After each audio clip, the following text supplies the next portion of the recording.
Hello, you're now listening to the Mixtape with Crystal, and today I have Eddie with me as well. Hello, everyone. Thanks for having me. And we're going to actually discuss Star Wars Celebration. So we were lucky enough to attend this year's celebration, and it's basically a big, huge convention all about Star Wars and various things in the Star Wars world. Yeah, this was like the 20th anniversary of Celebration. It started all the way back in 1999. Basically celebrating the Phantom Menace at that time because it was just being released, first Star Wars movie in 27 years, I think. Something like that. And this was the 20th anniversary of that, so that was like the theme of this particular celebration. Yes, and so this year it was held in Chicago, and that made it a little bit more convenient for people who are more centered. Yeah, typically, in the United States. Typically when it's in America, because it also travels to the UK. I think it's been in Europe as well. Typically when it's here in America, it's on one of the coasts, usually in Florida, Orlando, Anaheim. The first one was actually in Denver. And if you could see what it started as then versus what it is today, basically it was just a couple of muddy tents. It was way back in 1999. Yeah, it was outside in some canopy tents. Yeah. So, but today it was actually held at... Not today, 2 weeks ago. Well, this year today, the figurative today. It was actually held at the McCormick Convention Center and the Wintrust Arena that's right nearby that as well. And it is humongous. Yeah, very big. Very, very, very big. So, kind of going to run through some bits and pieces about Celebration itself. First off, they usually do, at least within the past couple of years, it would be like a 4-day event. It was like a Thursday, Friday, Saturday, Sunday, or a Saturday, Sunday, Monday. But this year they did 5 days, and they had that extra day they considered like a bounty hunter day, and it was primarily that you could get to the exhibit hall, start looking at stuff you want to purchase, which you purchase a lot if you don't pay too much attention. You gotta go with either a budget in mind or a lot of money. Yes, you end up spending a lot of money. Too many it's pretty very things. It's not just on merchandise, but just in general, the food there. I don't know if we have mentioned, but Chicago is expensive. It's a really nice city, but it's expensive. Everything there costs a lot of money. Especially at convention centers. Even here, I mean, when you go to like stadiums and stuff, food is more expensive than it should be. There it was really expensive. Stupid expensive. Yeah. So we, though, were running a little bit later. I had a test earlier in the day, and so we traveled by car there. And when we arrived, we only got to spend about 2 hours or so of that first bounty hunter day. We checked out the exhibit hall, which was very, very large. That first day, we probably barely even touched how many booths there were. Mm-hmm. There was at least 100 vendors there at least. And then, that's just outside vendors. That doesn't include like Lucasfilm sanctioned artists or anything like that. So it's kind of like a day where we just kind of went and saw what was there and got a look of kind of like a lay of the land type of situation. I believe their Celebration store was also open that day, but we did not go to the Celebration store. Yeah, so the Celebration store has specific convention exclusives. So some people really are into that, and they want to get there early just for that. But they were having problems with that. The line was like 8 hours long, like just I think nuts, their cashier systems went down or something that very first day, so people were waiting in line for hours and hours. So I'm glad we didn't go there that day. But it was a nice little taste to kind of get our feet wet. This is the first celebration that we went to, so it was good to get a look at what the convention center was like, and so that was a pretty good start to it. Now, the rest of the weekend, we were able to indulge in some panels, and for those who don't really haven't really been to conventions, panels are basically like a spot where, well, you could have various kinds, but basically people talk about a specific topic, or they might It's a reveal some specific different, theme. Yeah. yeah, items or movies, for instance, which will be the first one we discuss. And then they might have the panelists are either, if you have like a bigger convention like this, you'll have like a host, and then you'll have actors or different people that are involved in the Star Wars universe that actually show up and discuss this topic. So the first one we went to was episode 9, and this was exciting. It was at Wintrust Arena. We won a lottery to be able to get into Wintrust Arena for this. Did you want to kind of explain the lottery system? Yeah, so in previous iterations of Star Wars Celebration, as well as, San Diego Comic-Con, New York Comic-Con, these types of big conventions like that, they have these big panels. At this particular one of those was episode 9, and in the past, people would just camp out overnight, and they would just stay in line. To basically relieve the lines, or what they tried to do is come up with the lottery system. So you would enter in your ticket information into their app, and if you were lucky, you got drawn to see that particular panel. And we were lucky enough to be able to get to see the episode 9 panel. We got drawn. Yeah. And, I mean, it is a very big arena, so that day we weren't the luckiest of the lucky. We got up a little bit higher. I don't know what level that was, 300 level or something, and a little bit further back from the stage. But they do have large screens and everything, and it's kind of all about, like, the environment. It was really cool. The one thing that they did give out even before you came in was these black beanie hats with just IX for 9, for episode 9. Yeah, typically at these big panels, they give something out, whether it's a T-shirt, a poster, some kind of memento. Little something, yeah.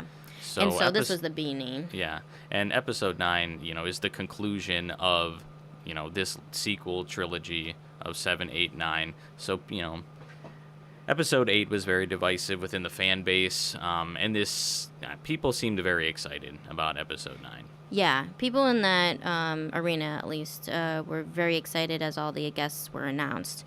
So, basically you have... we should also mention that this was huge. Like, there was... 300,000 people at this. I think Celebration overall. Yeah, yes. on the first day, I want to say they clocked lot. 100,000 just on that first day. So yeah, lots and lots of people. So Wintrust Arena doesn't hold that many, but it does hold quite a few people. It's probably like the queue basically. It holds maybe. Probably about that much. Yeah. So they ended up having this episode 9 panel. Ended up being hosted by Stephen Colbert, which was kind of like an unexpected thing for me. And so kind of got to find out a little bit more. I don't really watch his show or anything, but I know who he is. And yeah, and so apparently he's a big Star Wars fan. Go figure. And kind of knew J.J. Abrams, and he asked him to be the host of this panel, and he was able to come out and do it. So that was kind of cool. He came out and everything. And then we'll just kind of run through some of the guests. So first they brought out J.J. Abrams. And then they also brought out Kathleen Kennedy. And, I mean, for J.J. Abrams, he's the director. Yeah, he directed episode 7. He's going to be directing episode 9. He also did the Star Trek. Yes. At least the first 2, I think. Might have did the third one, too. I don't know. Yeah, so he's done some of that as well. So, good director, in my opinion. Yeah, he tells a really good visual story. Yeah. For sure. Yeah. And then Kathleen Kennedy, she's like the head of Lucasfilm right now. Yeah. And that, ever since it has been accumulated by Disney. Well, no, she owned it, or she was... like his right hand. Oh, okay. So she was already there. Okay, I wasn't sure about that. So she's like the head of it, and then so they discussed what they could at first, which really Yeah, most of the it time. was like an hour-long dance around answers, basically. Yeah, most of the time they didn't really answer things. They just told us what they could tell us, which was very kind of basic very minimal. information. It's a movie, and it's set in a galaxy far, far away. Yeah, and that the group of characters are going on an adventure. Yeah, it was still Something like an that. awesome It was a really experience, awesome though. experience, but yeah, that was very. They had to keep very vague and stuff. It's all very hush hush. Yeah. So then they started bringing out stars. They started out with kind of more the old guard, could say, starting with Anthony Daniels, and he is C-3PO for those who don't know. Yeah. The only character who's been in every Star Wars movie. Yes. You know, which is pretty spanning cool. 30 years over 40 years actually. Yeah. Spanning over 40 years. The only guy or gal who's been in all of them. Yes. So. And one of my favorites, even though you can't understand him, R2-D2 also came out on stage with C-3PO. And this is like the actual droid. Like they have droid builders that don't not only make for the TV series, but also like they're fans that make them, and they get to. It's just really cool. And so they actually had a full R2-D2 unit come out on the stage as well. Then they talked with him a little bit. I don't remember anything specific that stood out Well, he to me. talked about his autobiography that he. Oh yeah, had they brought written. that up. I forgot about that. I really just it's very informal with him. And then they brought out Billy D. Williams, Lando Calrissian, and of course he got like a big cheer because he hasn't been in the newer movies at all, and so Not since Jedi. Return Yeah. of the Jedi. Yeah. So fans really wanted him to come back. So it was exciting to see him come up on the stage. Then they went with the new guard. So you had Daisy Ridley, Oscar Isaacs. Yeah, so Daisy Ridley plays Rey. Oh, She's yes, like she the plays Rey. main protagonist of the new films. Oscar Isaacs. Who's Poe. He's kind of like this wisecracking hotshot, kind of like probably kind of like the Han Very- Solo kind of, figure yeah. of He's a good the pilot. sequel. Yeah. Then you have John Boyega, and he plays Finn, which originally, well, spoiler alert, he was a stormtrooper. In case anybody, the converted stormtrooper from Episode 7. It's yeah. not really a spoiler. It's been out since, yeah. I would hope people 2017, have seen it. So, and then so he's converted into a rebel, and also another main male character.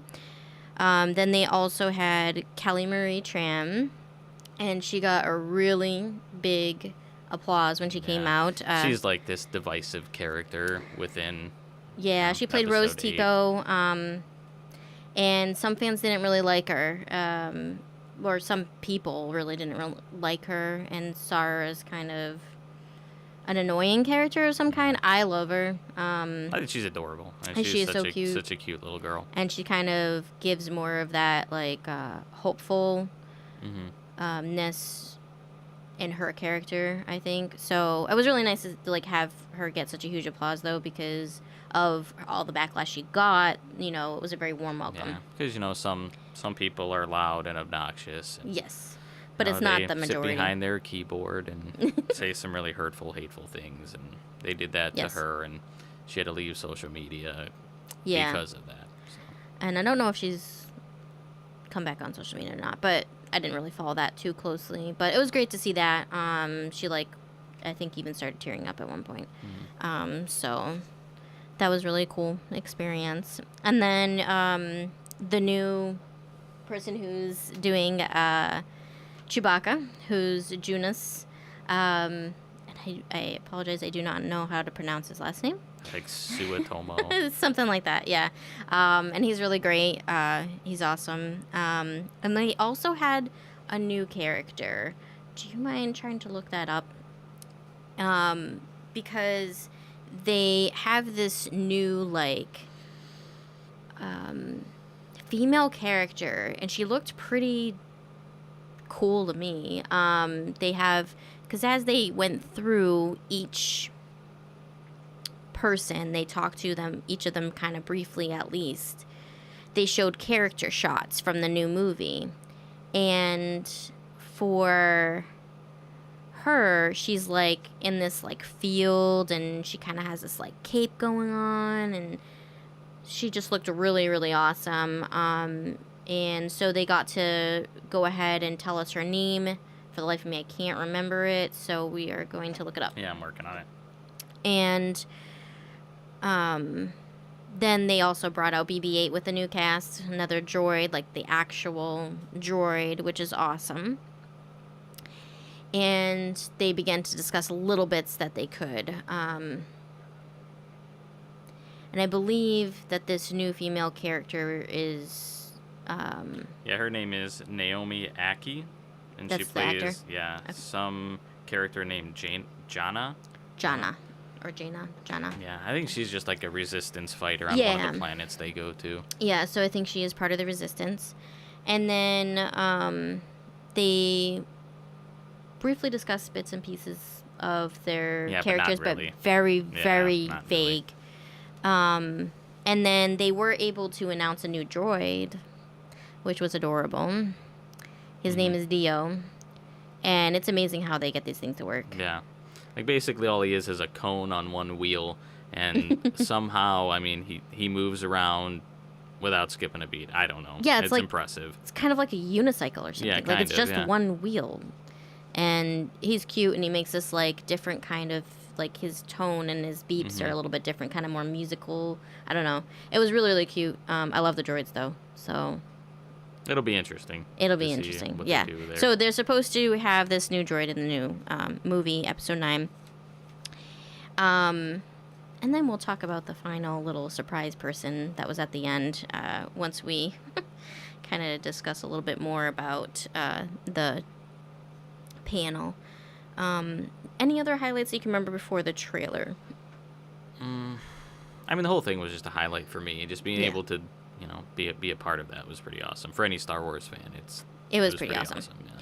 So then after they talked and showed us some pictures and stuff, which was cool, and I took some pictures of that, which was nice to have, they went ahead and actually showed us the trailer. Yeah, and we are fans typically that like to go into these things blind. We never watch anything. We never read anything. We go in blind. Yes. But we said, well, since we're here, we kind of don't have much of a choice, so we'll watch it. And it was awesome. It was awesome. Yeah, I can't imagine any fan, whether you hated or loved Episode 8. I can't imagine anybody saying that they're not excited for Episode 9. Yeah, I just can't. And the opening sequence is one of my favorite parts. Rey, who was training to be a Jedi, I guess, but that's debatable, I guess, exactly what she is. Well, we could do a whole show just on that. Talking about that trailer, but so to kind of give you an idea, she does this like acrobatic flip thing, and if you haven't seen it, go watch the trailer. Yeah, it's pretty awesome. And it's as Kylo Ren's Interceptor, which is just the ship that the ship that he's driving is like coming in straight at her, and she actually does this like flip thing like to go over the ship, and it just looks amazing. It was so well done. I can't wait to see more of that. Another highlight was just you saw Lando Calrissian back. There was also a little extra surprising thing at the end. Did you have any other highlights before that you can remember? Well, I mean, we saw Kylo Ren. Oh yeah. Yeah, we saw Kylo Ren. He altered his helmet. But yeah, there was that. But I was talking about him possibly fighting his own knights. Oh, it was yeah. such a brief clip. Yeah, very, very brief clip where he's in some sort of fight with people. I don't know who they were for sure. Yeah, we haven't really learned much about the Knights of Ren throughout 2 episodes. I would love to find out more about that. Yeah, so it's possible he was actually going to war with his own knights. We don't know. We don't know. There's speculation out there. And then it's at one point during this, because I think it's narrated by Mark Hamill, isn't it? What's that? The trailer. Oh, the whole yeah. And then he says something about no one's ever really gone or something like that. Yeah. And so it kind of closes out with this like I don't know, maniacal laugh, I guess you could say. And you get to see all of a sudden down at the bottom of the stage, Ian McDermott is down there. And he plays Shreve Palpatine, who this is another spoiler. He ends up being the evil emperor of the First Everybody should Galactic know this. Empire. Yeah, it's 40 years old, and you should know by now. So that's who he plays, and we assume that this is his maniacal laugh. Yeah, and he was down on the stage, and he basically just said to roll the whole thing again so you could see it one more time. Yeah, and So then it'll be got to watch the interesting. trailer again. It'll be interesting to see how they tie him back in. There are theories out there. Some Lots of are theories. worse than others, but Yeah, I'm looking forward to seeing more from that. So if you have not seen that trailer, go watch it. yeah. It is so exciting. Because it'll just be especially- interesting. Here's another spoiler. Again, this is 40 years old. He ends up getting thrown down a shaft and killed, Supposedly. quote unquote. Yeah. You don't see him, but supposedly There's no way he survived. There's no way that. he There's should no have way. survived. So it'll be just interesting what they do with Yeah. that. So really looking forward to that. Then to give you an idea of some of the other panels, we also went to one that was called "The Music of Star Wars: The Phantom Menace" with David Collins. Yeah, so this was like, again, the 20th anniversary of the Phantom Menace. So everything about it kind of had some kind of tie-in, or a lot of it had some kind of tie-in with the Phantom Menace. So this was just looking at the music of John Williams. Has been the person who has wrote the score for essentially every Star Wars movie that has come out. And he does a fantastic job. And Dave Collins, who actually worked... what did he work with? I know he worked on sound design, I want to say, on the Phantom Menace. He had something to Probably. do with video games as well. I can't Yeah, remember. I remember he worked on Force Unleashed because yeah. that's another panel we'll get to. But Yeah, so, and I want to say he's Juilliard trained. I mean, this guy, he knows what he's talking about. Yeah, he knows music, that's for sure. Yeah, so he basically dissected the score of And it that was- whole movie. yeah. And I That feel was, like, the whole smarter panel. having listened I know. to that panel. Yeah. It was really interesting. Probably one of my favorite parts is how he described Anakin's theme, because he's just a young boy. Yeah, in this. basically every main character in Star Wars has their own theme. So everybody knows Darth Vader's theme. Like, I mean, that's everybody knows that. But everyone has a theme, Yeah. and Anakin has his. And Yeah, and so he's a young boy in Phantom Menace. again, spoiler alert: Anakin becomes Darth Vader. So. Yeah, if you don't know. So it just really was it was interesting, and it's like very tragic because it's like this very light, kind of whimsical type of feel at the beginning, but by the end it sounds very like Well, it ends tragic with and that darker. dun dun dun dun dun dun. Like that's how it Yes. ends, but it's in a major key instead of a minor key. Is that what it So, was? Yeah. Okay. So it's major keys according to David Collins, who knows a ton more than me. That's very like uplifting, happy is the major key, and like minor keys more like sad and depressing, and that's what So Vader's it's still theme is. kind of kept the same little bit lighter like tune or key to it, but you have that Darth Vader theme Well, in actually, there. it's not Darth Vader's theme. It's the Imperial March, I guess, technically. Well, is yeah, what it's called. But technically. it pops up for him. Yes. And so it's basically like the tragic, I don't know, aspect of how he ends up, which was great. And then, Well, I thought this was really cool at the end of episode 1 when, the battle's won and they're all celebrating on Naboo. oh my gosh, yeah. Like Palpatine has his own theme, I guess, and so they like played his theme over this like celebratory Yeah, on Naboo. anthem, yeah, like, and nobody caught it. Like, there aren't many people who caught that because it was Yeah. again in the major key and up like several octaves, so it was very high pitched. It was It's like this awesome. devious thing over this happy celebration. Yeah. So yeah, it was like, I just feel like you learn a lot Mm-hmm. from him. So, and then we also went to one that was called ILM Presents which Making Solo. ILM is short for Industrial Light and Magic, which is the special effects house created by George Lucas and his Yeah. group of people.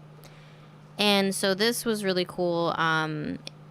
The visual effects supervisor for Solo was the one who led it and basically just showed how they created various visual effects throughout Solo. His name was Rob Burrito. I'm not sure if I'm pronouncing his last name right. Yeah, I think that's right. Um, But this guy, so Yeah. ILM had basically changed the game back in 1975 when they started making then Star Wars turned into A New Hope. They revolutionized special effects and how they're used in cinema. And that's basically what that house has done ever since then. They basically come in and change the game. And in Solo, which is the backstory for Han Solo, one of the most iconic characters in Star Wars, and they basically showed the types of things that they did. There were, certain parts on there, certain scenes. There was one when they jumped into hyperspeed. Instead of using just CG, they used this big projection.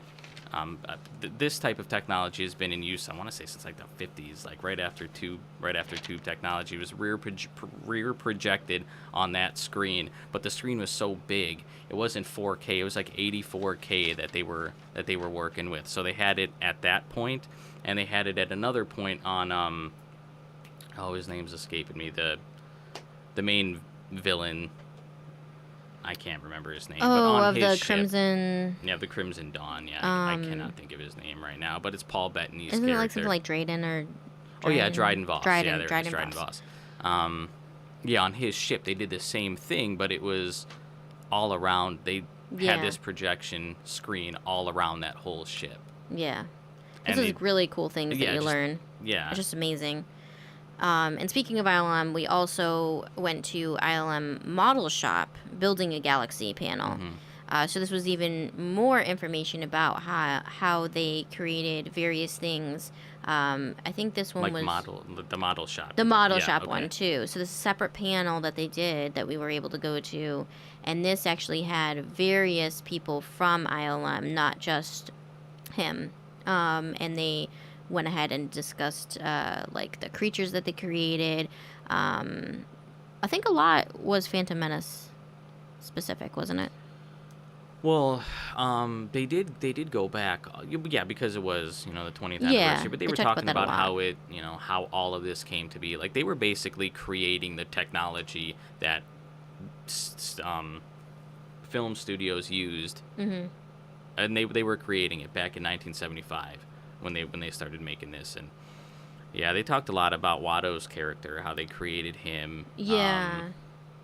And Boonta Eve, the pod race in episode 1, how they created that feel. Yeah. So it was really cool because you get to see how these creatures and how these scenes were created.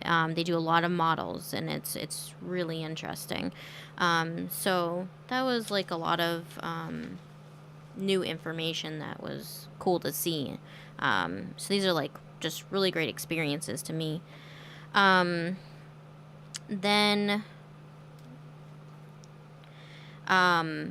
another big panel that we went to, we wanted to go to a secondary stage to watch the streaming of the panel, was The Mandalorian. Any Star Wars fan who's not Disney just takes my money, so I'm more excited for this than I am about episode 9. It was Really? Yeah, oh yeah. I'm probably about evenly excited I about a don't few know, man. different things right that now. looked awesome to me. Yeah, so The Mandalorian, for those that don't know, Jon Favreau and Dave Filoni, Dave Filoni did a lot of work on the animation series for Star Wars, including Star Wars The Clone Wars and Star Wars Rebels. And Resistance too. And He's Resistance? got a, Okay. He's got a piece in, Wasn't yeah. sure about that. And these are all shows. These are all Those are all animated shows, but The Mandalorian's a live action Disney series they are doing for Star Wars. And so they're running it. They ran the panel, and oh my gosh, this show just looks awesome. Yeah, so Jon Favreau, he's had his hand in a lot of Marvel Yes. titles. Especially Iron Man. Yeah, and he's been a Star Wars fan for a very long time, and Also an actor. we really don't have the amount of time we need to like get into all of these different things. So we don't have time to discuss Mandalore and Mandalorians and what they are and what they do. We will assume you know. Yeah. You're all Star Wars fans. Yeah, so this basically takes place after Episode 3, so the Jedi Order falls, and the First Galactic Empire reigns, but at that time, Mandalore, which is a planet, has burned. They had a war there, and it's burning, and it's, they're just trying to recover, and this takes place at that time. And the main character, the Mandalorian, which they did not release his name. I don't think he has a name. I think he's maybe he the just doesn't have yeah. a name. I don't know. Who knows? But this character is a bounty hunter, like other famous Mandalorians, like Boba Fett. So that's like the main thing is this bounty hunter in that time frame that was a Mandalorian, and yeah, he's got like one payoff like that. Like that's typically what these types of things are, right? He's got one bounty that he's following. And that's pretty much all that was revealed. We don't know what it is. Yeah. They gave us a trailer, and it looked awesome. They gave us little bits and pieces. At first, we thought we weren't getting a full trailer. They showed, like, a little scene or something, but then they gave us, like, a full trailer, and that was pretty awesome. What else was cool about that one? Now, what is that gentleman's name? He played, like, the Viper on... Oh, yeah, the Viper from Game of Thrones, and I don't remember his... name Pedro, in that, but other. his name is Pedro, the actor. Pascal, maybe. Yeah. He is playing the Mandalorian, so they brought him on. They brought the main female character, and I'm not sure what her name is. And then Mr. Weathers. I don't remember. Is it Carl? I can't remember. I think it's Carl Weathers. Yeah. As another main character. So they brought some of the actors on, which was cool. And they got to talk very little about it as well, because they got to keep some of it hush hush as well. Some of it. Most of it. All of it hush hush for some reason. Hush. Yeah. So, but it was so exciting. And then when you left that panel, you got another little cool thing, the Mandalorian poster. And if you don't know, whenever you get something from one of these panels, they're exclusive. So they aren't just giving this out anywhere else. You're not going to go to Walmart and buy it. So, I mean, these are exclusive to the celebration. So if somebody wants the Mandalorian poster, they didn't get to go to this panel, they're going to have to buy it. And so we got it for free, where somebody's going to probably try to charge them way more than way more than free. Way more than free. Yeah. So that was really cool. I like the poster as well. It looks really cool. But that is coming Disney Plus, November 12th. That's November 12th. That's Disney's streaming service. $7, but they don't $7 a month for that. For that service, yeah, it's kind of like a Netflix of Disney. But think of the fact that Disney kind of owns a lot of properties now, so it's not just. But I was reading something that it's only like 20% of the content that Netflix has, but it's also half the price of Netflix. Yeah, so. That's true. So. But I mean. They're going to have, like, all of the every season of The Simpsons is going to be on there. They have Fox now. A lot of Marvel films are going to be on there. All the Star Wars. Yeah. Was it all of them? I think it was all of them. I think all of them. And then The Mandalorian, which is the one I'm most pumped and we didn't get to go to it, but also the new season of The Clone Wars. Yeah. Which I'm really excited for. Yeah, so basically when Disney bought that property back in, I want to say 2014, maybe 2015. Their first orders of business was essentially to shut down everything. So the Clone Wars at that time was on, like, I want to say season 6, I think. Maybe. And instead of, continuing the storylines that George Lucas, the creator of Star Wars, had planned out, they basically said no, because George Lucas, like we were saying, Industrial Light and Magic was like changing the game. Yeah. For all cinema, all animation. That's exactly what they were doing. They were spending so much money for animation on this particular series. Yeah, and Disney was like, well, we're not going to be able to. We're not going to do that, because they spent like $4 billion to buy Lucasfilm, so they weren't going to continue to hemorrhage money on that. So they shut it down, much to the dismay of many a Star Wars fan. And, Yeah, well, especially Clone Wars in particular. Not all fans like Clone Wars, but I loved the series. I mean, it has some words here and there, but I'm really looking forward to that being on Disney Plus as well. Yeah, because now they're coming out with a new season. Yes, so, they're coming out with a new season. Which looks awesome. And if you don't know the character Ahsoka Tano, you just need to watch Clone Wars and you need to read Ahsoka by E.K. Johnston. Or listen to it, because that's what we were doing when we were driving back and forth from Chicago to Ohio. Ashley Eckstein, who actually plays the character Ahsoka, does the audiobook for it. So you hear Ahsoka pretty much the whole time. And that basically, awesome. Follows her arc after Order 66, which is the order given to the clone troopers to wipe out all Jedi. Yes. So, Ahsoka the book. That's what the book. Yeah, Ahsoka is after that time period. Clone Wars is not. It's before then. So yeah, I'm really excited for that too. Disney Plus. We're gonna end up having to get.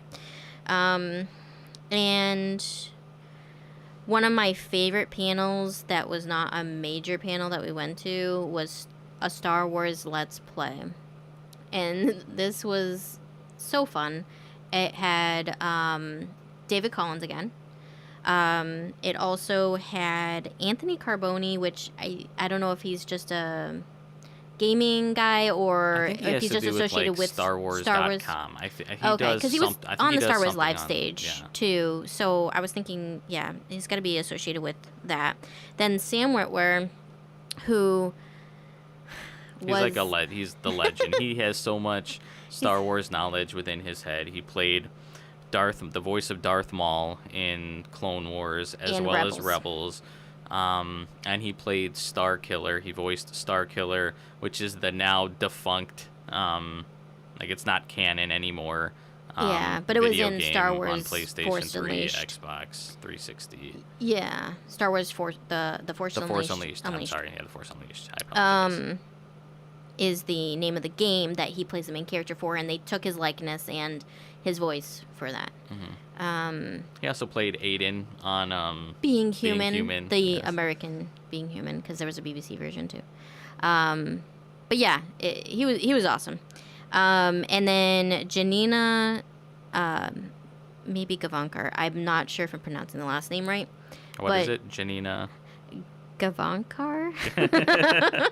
Yeah, I don't know. I'm not sure if I'm pronouncing that right. Sorry, Janina. So she is Iden Versio, if you don't know, in Battlefront 2. Which is a video game. Star Wars video game, and she's a pretty awesome character. Yeah. So this one was a highlight panel for me. It was just so much fun. You got to see them play really old games. They played Super Star Wars, which all those games from way back when were ridiculously hard. So they got to fail quite epically at the very first level. Then they did Star Wars Pod Racer, I think is what it is. And that's what Janina played and exploded her pod racer at one point, I think. That game was hard. Stupid hard anyway. I remember playing that game. And, they also had Daniel Logan. Oh, yeah, Daniel Logan. I can't believe I forgot him. Young Boba Fett. Yes, young Boba Fett. In episode 2. And he voices Boba Fett in the Clone Wars. Yeah. He's awesome, too. So they did Star Wars Bounty Hunter as well, which basically takes, kind of like the story of Jango Fett, which is Boba Fett's cloned father. Boba Fett's Jango Fett's cloned son. Yes. Is technically what it is. Yes. But yeah, so he played that game, which was fun. Yes. And then they had Sam Witwer play as Star Killer. Yeah. And that was probably the funnest part. Oh, it was funny. Yeah, he's hysterical. He has so much Star Wars knowledge. He knows everything. This guy. They I remember David Collins and him, apparently when they were making this, because this is something that David Collins worked on as well, they sang this song about Star Killer during the production of it. The Force Unleashed. It was hysterical. It was funny. And they just had at one point Sam Witwer playing the game, he's using the Force to raise enemies up in the air, and he like makes them like break dance. They're like shaking around, wailing all about, and it was just pretty funny. Yeah, I could probably talk about that panel for a while. It was a fun panel. That was definitely a fun panel. Moving along, though, to kind of give you an idea of a couple more panels, we did go to a smaller panel that was actually in one of the smaller rooms. A lot of these panels we've already discussed are in large rooms, not quite as big as Wintrust Arena, but they were in a stage where it could fit probably a couple thousand people. Yeah. 2,000 to 3,000 probably. And it had a larger stage. This panel was called the 501st Costume Building for Membership.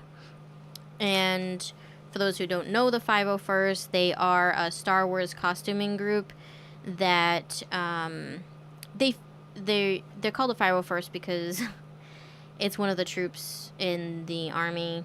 It's one of the elite groups of clone troopers. Yeah, and so they have a lot of those costumes, but it's not just those. They make other, like, they make rebels and resistance fighter but this is costumes. Mostly like the dark side, basically. Yeah, like, so mostly like stormtroopers. The antagonist. But then they have like the Rebel Legion, which is like the good side. Yeah. So, and they do a lot of work together. Yeah, and they do a lot of work together, and also both groups do a lot of charity. A lot of charity work, which is really awesome too. And then they also help each other in creating costumes. But you have to be like accepted into this, so that's why. Yeah, this is all screen accurate. Like they don't play around. You're not gonna go buy something from Walmart or something. Not to disparage them, but you're not gonna go buy some Halloween costume and get accepted. Like it is very screen accurate, very exclusive. You put a lot of work into it, and you have to show what.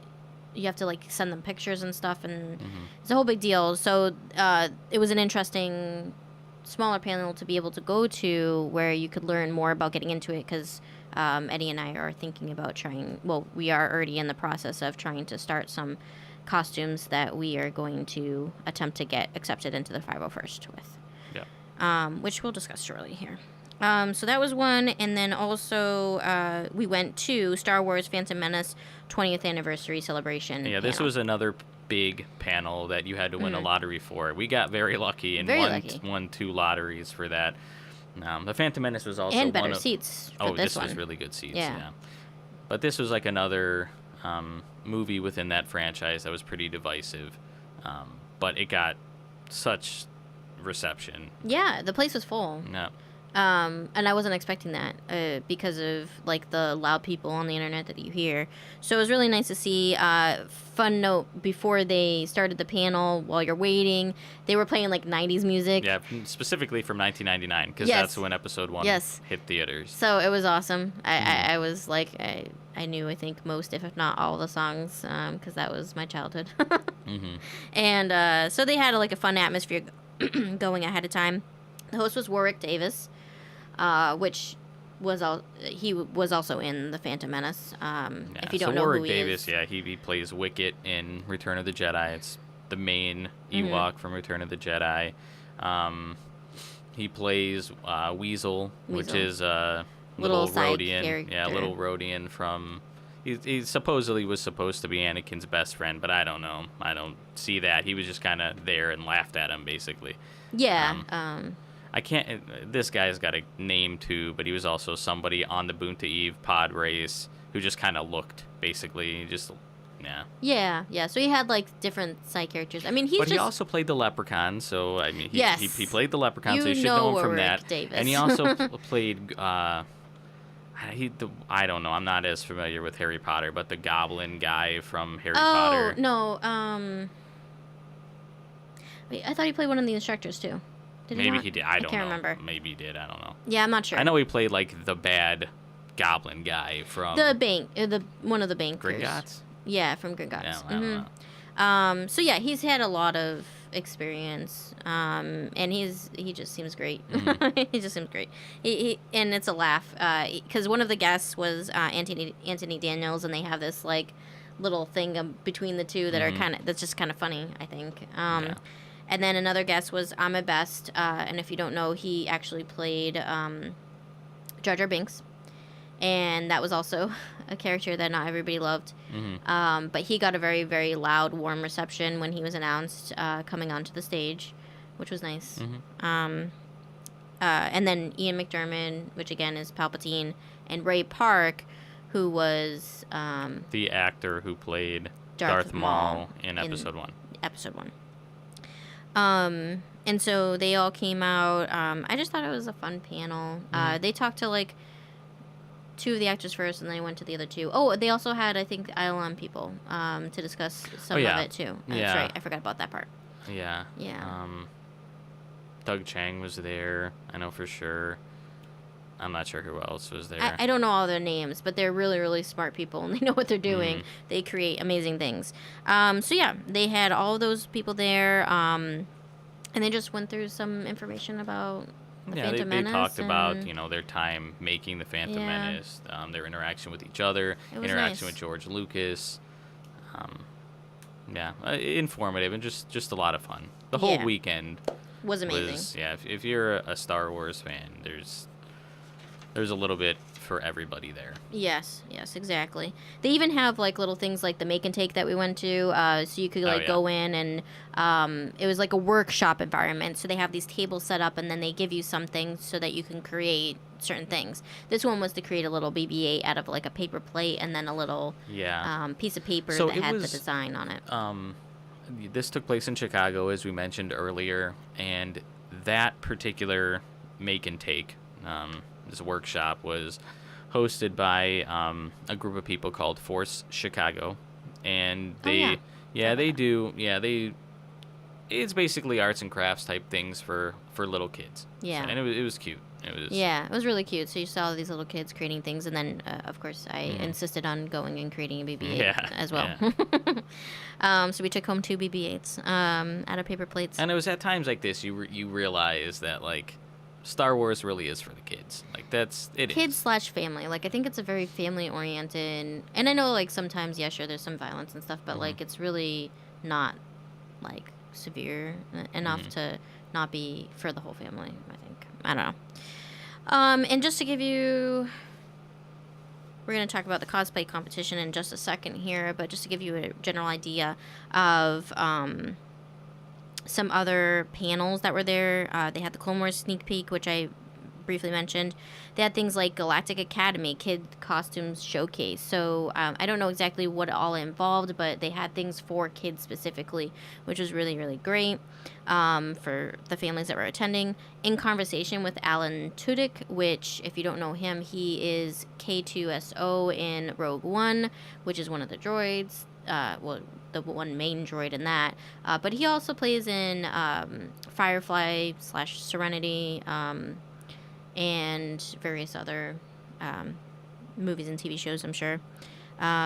These are ones we didn't get to go to. They had podcasts live, so various podcasts about Star Wars were able to perform live. We'll do their shows live. They also had Saber Guild performances, which I would have liked to stop by, but we just didn't get around to it. I mean, you really are so busy. Jedi Fallen Order, I wish we were able to go to. That's the new game that's coming out for Star Wars. Yeah. Respawn Entertainment's putting it out. November, December, one of those. But it looks pretty awesome. It's one of the, takes place. This is like a time period that's done to death. It's basically after Episode 3, before Episode 4. And it basically follows a Jedi Padawan who escaped the Order 66 Purge, and how he's just trying to make his way and survive. Yeah. Looks pretty awesome, though. Looks pretty awesome. I don't know the guy's name, but he plays in Shameless. He played and he played the Joker type character in Gotham series, TV series. He's like the main character in that. Yeah.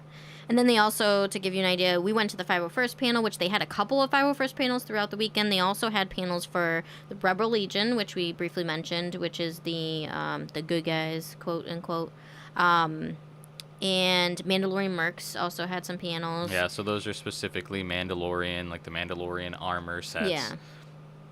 Which is cool. And then they had things like Star Wars Rebels Remembered, which is one of the animated TV series, as well as things like Sisters of the Force, a celebration of women in Star Wars, And Ashley Eckstein was part of that. She not only played Ahsoka Tano in Clone Wars, but she also has a company that's called Her Universe, which has a lot of clothing and accessories for women who like Star Wars Star and Marvel Wars, and Marvel, Harry Potter. They've got a lot of like licenses. various, Yeah. I guess, fandoms, basically. So that's kind of like a general idea. Now,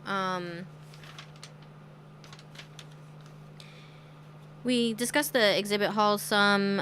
Remember that if you decide that you want to attend a celebration, make sure you budget. Budget, budget, budget. And try to budget per day, I would say, because by Monday we had no more money. Yeah, like very, very minimal. we were to get by. way over budget. It wasn't just a couple bucks. It wasn't $20. It wasn't 50. I mean, it was Way over budget. substantially over You have our to. budget. Because it was like our a high. Over. Yeah, it was bad. I was like, you get into like this Star Wars fantasy land. I don't know. You just like completely forget. More money, and Yes, responsibilities. you just don't even know what you're doing. What are those? So definitely budget. Go ahead and look through the floor. Go see all these amazing things. They also had props there. They had pictures. We didn't even get around to taking pictures with these props until the last day, where you could like be next to Jabba the Hutt, or you could be next to Ewoks and you could be taking pictures. They were all like little sets that they made, and they're free to take pictures. You just have to wait through lines depending on which day it is, how long the line is. There was the Millennium Falcon was still, like, the interior of the Millennium Falcon was one of the sets, and that line still had a long line on Monday. Yeah. They had a big TIE fighter sitting out there. They had cars that like were all Star Wars themed. There was like a BB-8 car. I can't remember them all. Do you remember any other ones? I don't remember. But they had like all these lights, and like they're painted really cool. So look through the floor and just explore. I mean, you're also gonna see these artists that Eddie briefly mentioned, where you they are specifically licensed to be able to create pieces for Star Wars. And another thing, tattoo artists that are also licensed to create designs for tattoos that are Star Wars. Which we went through that, but we didn't do any tattoos. They're really expensive for small items, but they're really talented people. They all looked really cool. Anything else about the exhibit floor that you can remember? Other than that, we also did a couple photo ops, which I forgot about. Those are really cool experiences, but you're going to wait in line. You're going to spend a good amount of time there. I'm glad that we got them. I think next time I want to go to get those signed. I like to do autographs, depending on who all is there. Those are all lines. You have to pay in advance. You have to get your tickets. Unless you manage to get somebody who doesn't get sold out, you could buy some there, I think. Oh, and then also on the exhibit floor, they had the Star Wars live stage, so they'll have different actors or creators come up onto the stage and discuss little bits and pieces. Usually after a big panel, they'll bring, at some point throughout that day, they'll bring those guests up there. Yeah, and that's really cool. And then they have random guests, like CM Punk was there. Oh, yeah, he was there, yeah. It was just totally random. Yeah. I mean, I think maybe he might be from Chicago or something. Is that what he was saying? Yeah, that's what he was saying. Yeah, so it was just kind of neat. Then be very careful because we mentioned it briefly before, but food is extremely overpriced. Try to bring snacks for yourself and try to, I mean, if you just budget for it, I guess, you're going to be spending like, I want to say it was $12 just for a sandwich. That was for no a burger? French fries. No French fries. You had to pay an drink, additional just whatever $12 amount for for the French fries. Yeah, it was really expensive. So watch out for that. And then they did have a special Star Wars Celebration travel mug that you could get free refills with. That I'm glad that we purchased because although it was an expensive first-time purchase, we were able to use that throughout the weekend and keep getting refills without having to worry about, buying Yeah, that was again. the only thing that was worth its money in terms of... Yeah. I mean, don't get me wrong. Like, I thought the burger was actually pretty good. but Yeah, it was not just still $12 overpriced. good. Yeah, Yeah. still overpriced. If it's gonna be $12, you should get the fries too. I don't know. Anyways, the last thing that we really wanted to discuss was cosplay. Went to the cosplay competition, saw lots of cosplay throughout the floor. If you don't know what cosplay is, which I don't know how nowadays you don't, basically it's costumes of characters in many different fandoms, basically. Um, I mean, what did you think about either the competition or? I mean, I thought it was good. There just wasn't many of them that were in Yes. the cosplay competition. There was like maybe 20. Yeah. But they, I mean, they were really good. Like They were really, really, good, really good. talented people, and you have to like get accepted to be able to do the competition. I think that if they made it longer, because they only made it an hour, if they made it at least 2 hours, you could have fit in more people, and that would have been nice to see. We've been to other conventions where they have been like about 2 hours Yeah, long. and there were 100 people. Yeah. Probably, but yeah, there was only about 20. Yeah, I mean, like I said, really, really good. talented people. No. Yeah, and those, not only those, but other people also went to Celebration walking around in costumes. And I saw some really good ones as well. Kudos to everybody who did that. It's a lot of fun to create. Eddie and I both actually had 2 costumes each that we wore 3 of the days. So we repeated our Friday costume on Sunday, and then we wore a different one on Saturday. And to kind of give you an idea, you wanted to talk a little bit about that, right? Yeah, I mean, we essentially made 4 costumes in a 3-week span. So. Yeah, I had like pieces cut out already for one of mine that had been months prior that I had them cut out and waiting, but I didn't even have all the pieces, and I didn't have them sewn together really. Other than that, I think everything else. Oh, and then one of them I did have a robe already created for it.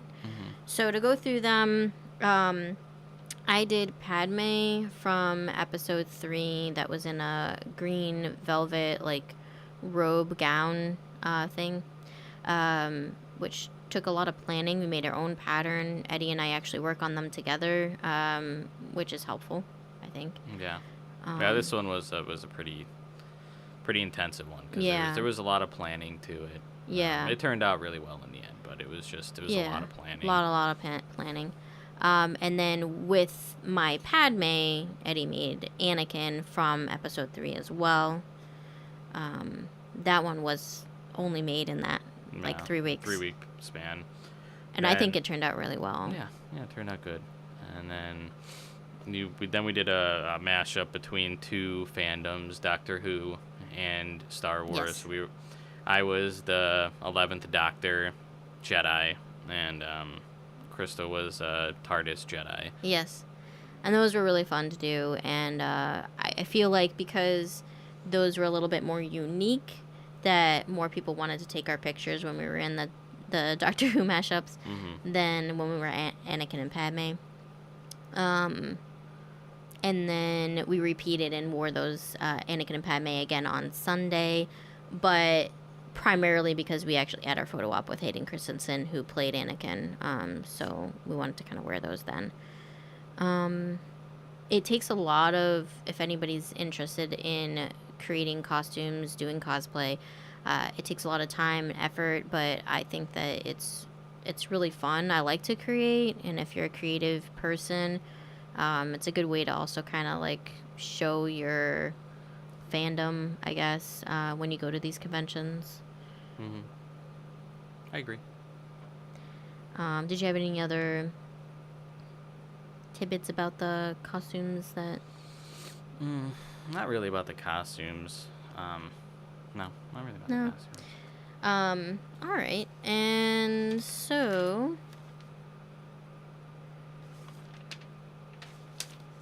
Other than that, we also found out... we didn't go to the closing ceremonies, but that's when they announced when the next celebration was going to be. So, next year, 2020, Star Wars Celebration is already going to be back in the United States, and it's going to be in Anaheim, California. Yeah. The dates aren't set. I mean, dates it's going aren't to be set yet. sometime in 2020 is what they said.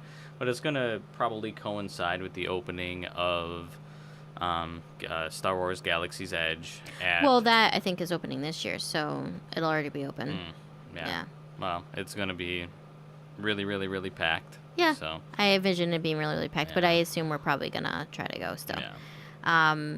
Celebration to me was one of, if not possibly the best convention I've been to.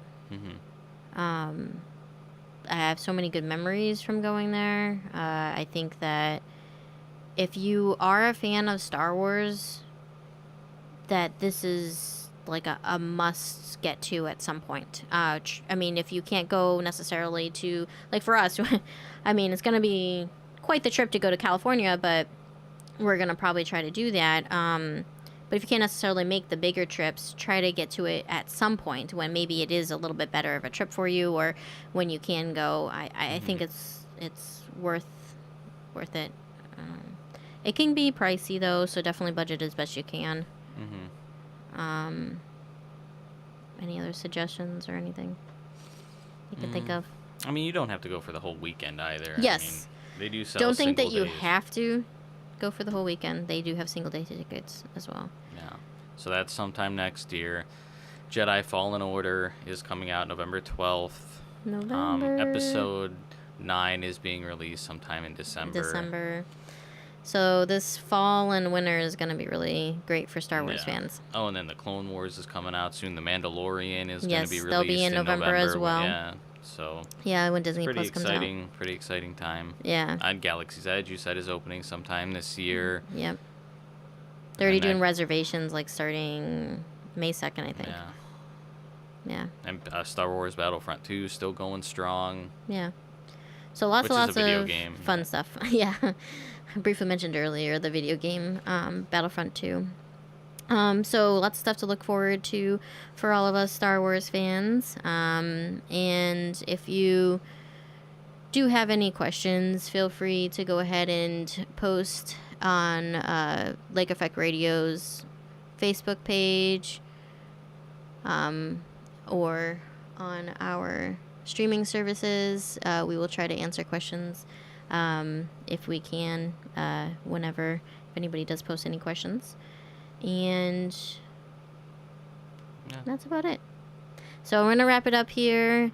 Going to go ahead and switch it over, and hopefully you all have a wonderful day, and may the Force be with you.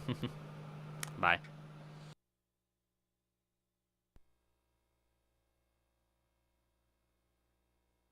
It's a local music spotlight on Lake Effect Radio with Adam Russell.